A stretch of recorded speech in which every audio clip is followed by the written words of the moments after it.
निराशा मनुष्य के हृदय का ऐसा भाव है जो जीवन की रफ्तार को रोक देता है।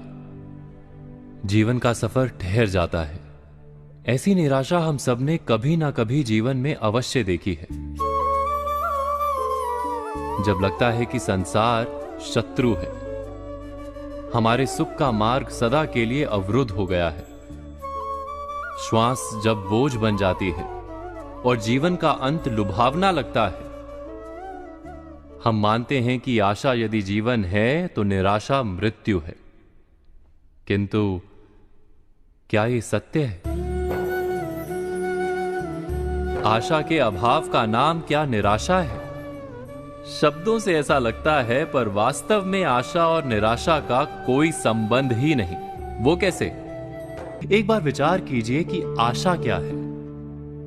हमें संसार पर और समय पर विश्वास है कि यदि समस्या है तो समाधान भी होगा, यदि इच्छा जन्मी है तो उसे पूर्ण करने का उपाय भी होगा, यदि कोई मंजिल है तो रास्ता भी अवश्य होगा। और हमारा अनुभव भी तो यही कहता है कि देर सवेर हमारी इच्छा अवश्य पूर्ण होती है। शर्त है कि उस इच्छा को पूर्ण करने के लिए जो मूल्य चुकाना पड़ता है वो चुकाने को हम तैयार हों। जैसे कहीं पहुंचने के लिए घर का आंगन छोड़ना पड़ता है। घर छोड़ने का मूल्य चुकाने वाला अवश्य मंजिल पर पहुंचता है। श्रम करने वाला परिणाम अवश्य पाता है। अर्थात जो जीवन को समझता है उसके हृदय से आशा का नाश हो ही नहीं सकता। यदि यह सत्य है तो फिर हमें निराशा क्यों घेर लेती है? निराशा वास्तव में क्या है? हमने अपने आप से प्रश्न किया है कि निराशा वास्तव में क्या है? क्या निराशा का कारण संसार में है या स्वयं अपने भीतर? हम जानते हैं कि संसार में श्रम करने वाले को परिणाम अवश्य मिलता है, किंतु आराम और सुविधा का त्याग करना पड़ता है, सुरक्षा को छोड़ना पड़ता है।